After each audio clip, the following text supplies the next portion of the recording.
welcome back. I'll bring this meeting to order for our Homes Committee of Management meeting. Next is the approval agenda. Resolved that the agenda for the June 10th, 2025 Homes Committee of Management meeting be approved as presented. Mover and seconder, please. Ketchba and Noble. All in favor? Motion carries. Next, adoption of the minutes from the previous meeting of February 11th. Resolved that the minutes of the meeting held on February 11th, 2025 be adopted. Mover and seconder, please. Noble and Widner. All in favor? Motion carries. Any disclosure of pecuniary interest? None. No delegations, so right down to reports. 6.1, Director of Homes and Senior Services, Committee of Management, Long-Term Care Directors update for January 1st to March 31st. Go ahead, Michelle. Welcome. Thank you, Mr. Warden, through you to members of the Committee of Management. So today I have a PowerPoint presentation for you, which is in addition to the two reports included in your agenda package. And this covers the timeframe of January 1 to March 31st, 2025. The next slide. So we have 6 agenda items that we're going to touch on today. The first one is the Inter-RAI Long-Term Care F. So the next slide. Thanks. The current process for our resident assessments is called RAI-MDS, which is Resident Assessment Instrument Minimum Data Set. And so we do assessments on residents when they come into our home on admission. We do them quarterly, we do them annually, and we do them with a significant change in status. So the ministry is putting a new process in place, and it's called the Inter-RAI Long-Term Care Facilities Assessment. And they're also changing the reporting structure because currently we report to CIHI, which is the Canadian Institute for Health Information. So we'll be reporting to the Inter-RAI reporting system. And this change has to be in effect across all long-term care homes by April 1st of 2026. Our homes did put our hands up to request a training timeline an implementation timeframe. And so there's a typo there. It should be July to September that we're doing our training, and we'll be going live October 1st, 2025. I've spoken about this before, but I keep bringing it back to the committee just because there is a funding impact with this. So the current process, our information goes to CIHI, and then the ministry looks at that and we get what's called a CMI, a case mix index score, and that determines our level of care funding within our nursing and personal care envelope. So it's unclear at this time how this change with the assessment and the reporting will impact funding, but our homes have been very engaged since the onset of the announcement and looking at training opportunities, webinars, and presentations to ensure that we're ready for that change. The next slide, we're going to talk today to you about continuous quality improvement. So the Fixing Long-Term Care Act does have significant legislation requiring long-term care homes for continuous quality improvement. We're required to have an interdisciplinary quality improvement committee with a lead, and we annually prepare a report and post that on our public website. And we maintain a record of the names of people and the work that we do on each of these quality improvement initiatives and improvements. The next slide. So additionally, every long-term care home is required to submit to Health Quality Ontario by April 1st, 3 items: a progress report, which highlights how the long-term care home improvements efforts have affected care and services, and a narrative report, which is an executive summary of our quality improvement plan. And it describes the context in which quality improvement activities are taking place in our home and how we plan to improve the quality of care for our residents. And as well, we have to submit a work plan report. And that's our forward-looking portion of our quality improvement plan. It includes our indicators, our targets, our change ideas, and our commitment for the coming year. Included in your director's report was a link to each of our 3 homes for each of these reports, in case you want to have a deeper dive looking at those. And the next slide. So I wanted to share some of the successes from our 2024-2025 progress reports. So for Beaubier Villa, we did see, although a small reduction, we saw a 5% reduction in potentially avoidable emergency room visits. Small, but I celebrate that because that small number has made a significant change for our residents and for affecting the services across the healthcare sector. The second improvement that we saw was the falls that happened within 30 days of each of those resident assessments. So we actually saw a 25% reduction in falls at Beaubier Villa for that particular year. The adjustment to our PSW coverage at shift change was one of our change ideas, and that saw extra monitoring while staff are receiving reports. So making sure observation of our residents during that timeframe, and that was seen as an improvement for our homes. You'll know that we are best practice spotlight organization for the Registered Nurses Association of Ontario. And so we continually work on implementing strategies from the fall's best practice guideline. And the next slide. So Elgin Manor also saw a potentially avoidable emergency room visit, 14% reduction, and utilized some of the similar change ideas for that success. For falls, they saw a 4% reduction in falls, but I do report it because that's an achievement for us. Falls is one of those quality indicators that's very difficult to manage because we can implement interventions and care plans in place for residents, but if they have cognitive impairment, they're not going to remember to ring the call bell or to use their walker, or they may just choose to approach their daily activities in a different manner. The third area that we saw an improvement at Elgin Manor was how well staff listened to residents. That's part of their annual satisfaction survey, and there was an 11% improvement. And we have been doing work on the best practice guideline called Person and Family Centered Care. So we attribute some of the change ideas from that as the success for Elgin Manor. The next slide is Terrace Lodge, and actually Terrace Lodge saw a 44% reduction in the use of antipsychotic medications without a supporting diagnosis. We had a new pharmacy on board during that time frame, and the pharmacy and physician involvement with our team was really part of that great success. And having conversations at our professional advisory committee meetings to continue that work. The next slide. So what is our 2026 or 2025-26 work plan focus? And there's 4 areas of focus across all healthcare sectors. The first one is access and flow. So for each healthcare sector, there might be mandatory or optional or priority or custom indicators. For long-term care, there was no mandatory indicators, but we did elect to choose at least one optional indicator from each focus. So for access and flow, continuing that work on potentially avoidable ER visits, that is a focus for the whole healthcare system to try to manage the resident changes in status at the home level. So the work that we're doing with our RNAO clinical pathways will support us this year as we continue that work. And before the pandemic, we had a transitions and care team that we had a working group with the local hospital, and we did some great work with that. So it was time to have the conversation about resuming that work. And the eConnect and Project Amplify work that we're doing is allowing us to make sure we're communicating the necessary information to hospital and receiving that information in a timely manner. In the budget discussions, we talked about nurse practitioners. So I'm working on the job description to get that role posted for our homes, but that will support early identification and screening assessments and care planning at the home level and hopefully reduce those emergency room visits. Again, this is an area that we can educate and we can put care plan interventions in place, but at the end of the day, the residents' wishes and their choice of whether or not to have a hospital assessment is still within their residents' Bill of Rights, and so that is something that is respected.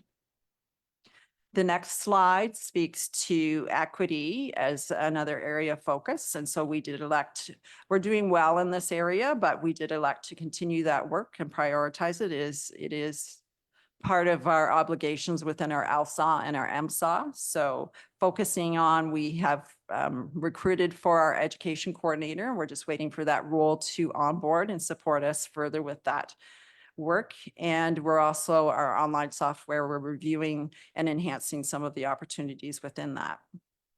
We have a partnership with the Center for Learning and Research and Innovation.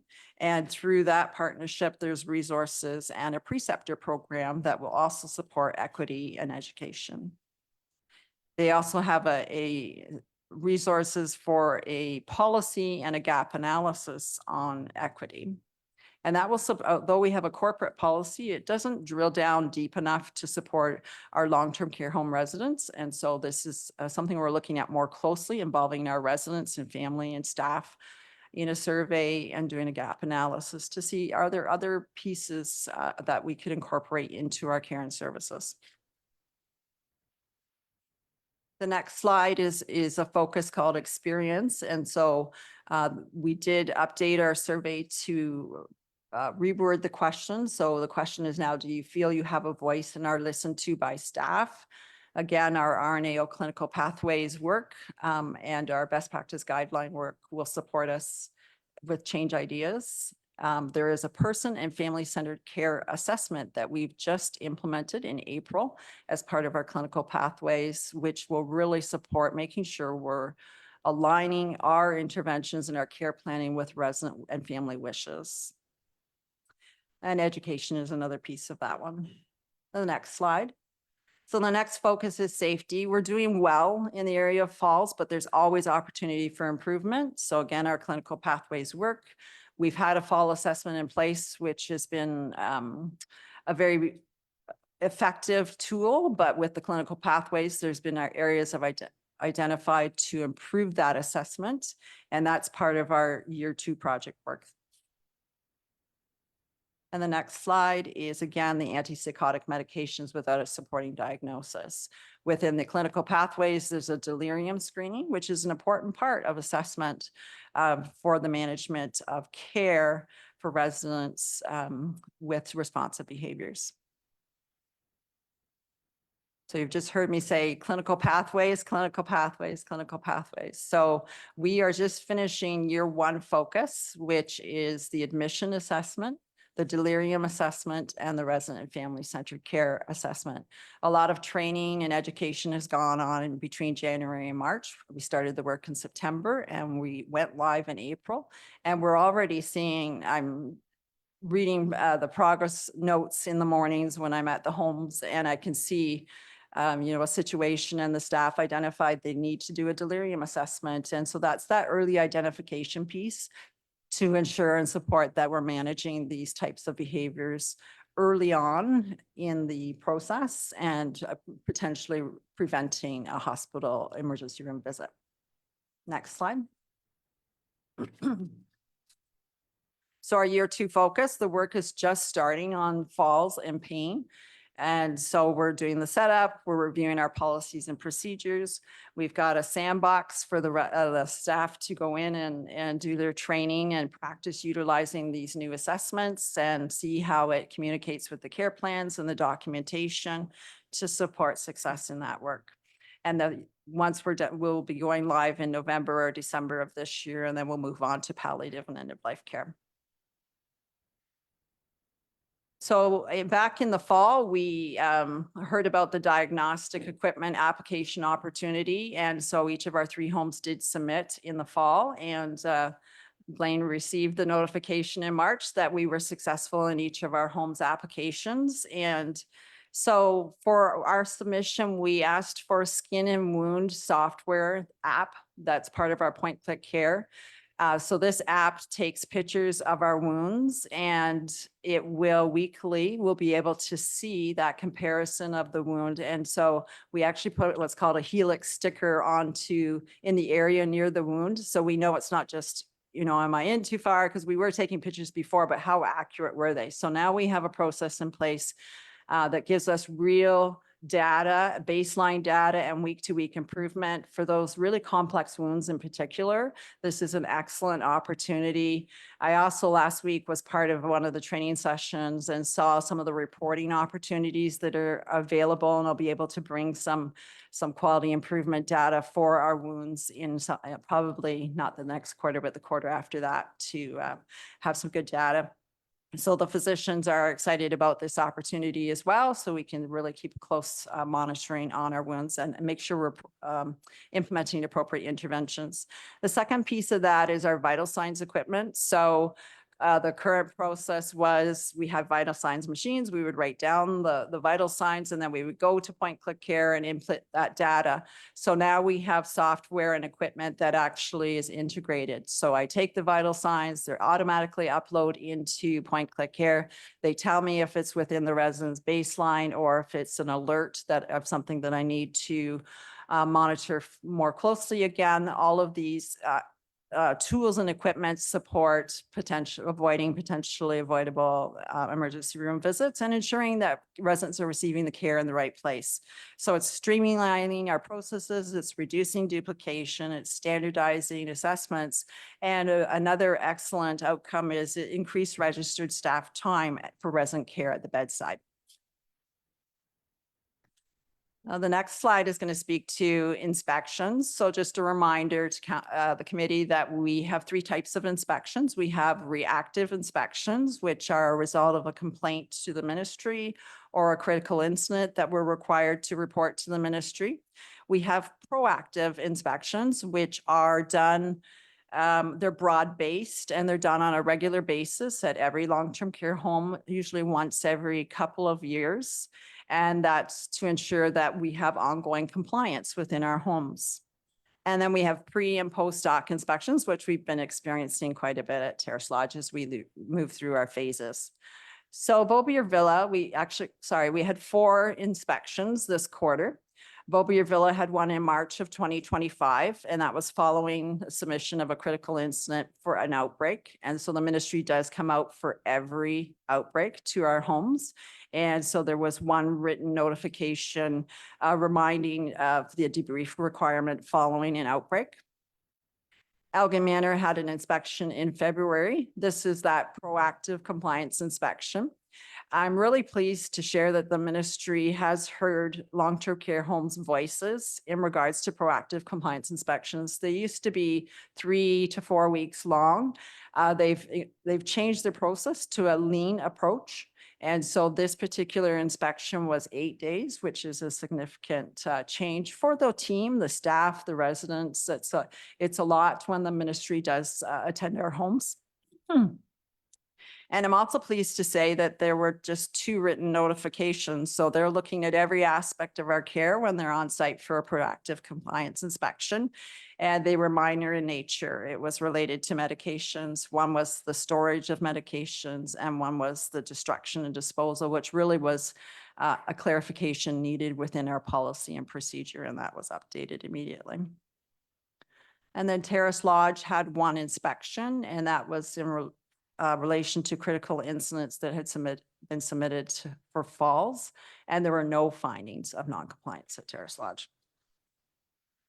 And then for Terrace Lodge, we had the pre-occupancy inspection for phase 3 of our project, which was very successful. There were 2 minor findings related to door closers that needed to be installed on a couple of the rooms, and that was put into place and actioned prior to our move day. And so here we are. We have phase 3 completed of our Terrace Lodge redevelopment project, and we celebrated moving our residents their very final move. Some of them did move every single phase, so they're all very pleased to be in their final room. So the lower resident home areas, Birch and Pine, moved on March 25th. And Maple and Chestnut, the 2 upstairs ones, moved on March 27th. We're still waiting for the ministry to come back and do our post-occupancy inspection, so that'll happen soon. And I just wanted to take the opportunity to thank everyone who was involved in our move days and the planning and the organization. We had support from staff, residents even who wanted to be involved, and families and volunteers. And of course, every department within the corporation was involved to support that. And we've just, the feedback from staff and residents and families with the outcome of our project has just been very, very positive. I did a tour for the team the other day when I was at Terrace Lodge, and they were just really amazed at the space and the rooms and just the opportunities there. So it was, thank you for everyone for your support through the project. The next slide is the Ministry of Labor. So we did have a couple of visits at Beaubier Villa, one December 27th and January 3rd, and they were in regard to personal protective equipment. There were 2 orders issued that were resolved immediately. One was related to an obstruction in the basement. It was really related to the timing of delivery and of supplies and when the inspector was on site. And the second one was in relation to an extended expiry date, which was provided to us but not fully communicated to the frontline staff. So both of those were addressed, and the inspector noted that we were in compliance on January 27th. And I always like to end my presentation with some of the great photos and activities and programs at our homes. So you'll see St. Patrick's Day photos for each of the homes here, but this is Beaubier Villa having an Irish Day party with a special lunch and entertainment. And this is a unique situation, but pretty amazing. So we have a mother-son resident combination at Beaubier Villa. We don't get that very often, but the odd time we do. And so here's one of our Beaubier Villa residents celebrating 102 years young, as she calls it. And pet therapy, I think we could have that at our homes every single day. The smiles that you see when the pet therapy teams come into our homes is just amazing. You can take someone from a frown to a huge, huge, huge smile. So you'll see some photos of that every time probably. And Beaubier Villa had a disco party. So that was some music and dinner, and that was a great event as well. And here's St. Patrick's Day celebration at Elgin Manor. And they had some live music to support their party that they had. And the auxiliary at Elgin Manor sponsored these dancers. So we do have program funding that we do have a number of events, but our auxiliaries are key fundraisers for our homes. And so they do support different events for us. So this one was very well received as well.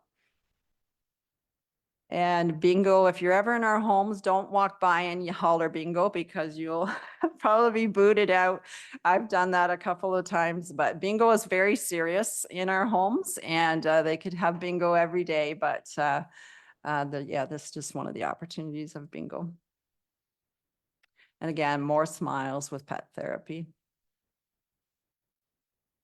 And at Terrace Lodge, we had Catfish Creek Conservation Authority. We had Tom Pollard. He presented on bluebird reintegration and habitats, and in partnership with Kettle Creek Conservation Authority, our residents were assisted to construct 10 bluebird houses, and they were hung on the property. So they were pretty proud and thrilled with that experience. And another St. Patrick's Day celebration. This one we didn't think was going to happen, but it kind of got thrown together late because we were coming out of outbreak, but this was in our new event space at the home. And a spring tea celebration in the new tuck shop space at Terrace Lodge.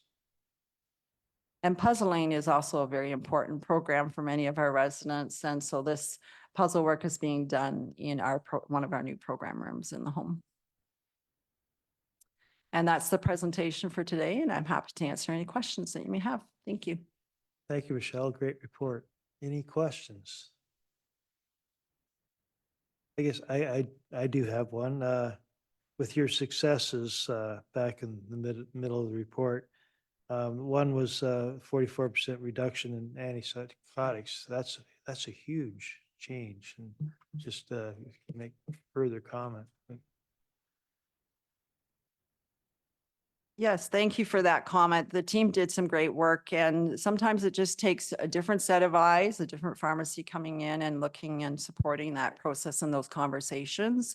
There's a lot of trial and error when we look at those, because quite often our residents do come to us with those medications, and it is really trying to wean that down and see if it's an appropriate and whether we can manage the quality of life and care for that resident and the others in that environment. But we've had a lot of success over the past year. So that was, really wanted to share that one with you. No, thank you. Any other questions for Michelle?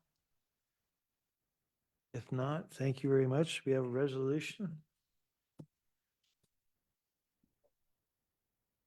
Yeah. Okay, perfect. Resolved that the report titled Homes Committee of Management Long-Term Care Directors Update, January 1st, 2025 to March 31st, 2025, from the Director of Homes and Senior Services dated June 10th, 2025, be received and filed. Mover and seconder, please. Cookit and Hence. All in favor? Motion carries. Resolved that the report titled Homes Committee of Management Long-Term Care Operational Report, January 1st, 2025 to March 31st, 2025, from the Director of Homes and Senior Services dated June 10th, 2025, be received and filed. Mover and seconder, please. Whitner and Ketchabah. All in favor? Excuse me, motion carries. And next. Dave, next meeting. Call the chair. So motion to adjourn. Resolved that we do now adjourn at 11:59 a.m. to meet again at the call of the chair. Mover and seconder, please. Cookit and Latham. All in favor? Motion carries. Thank you all.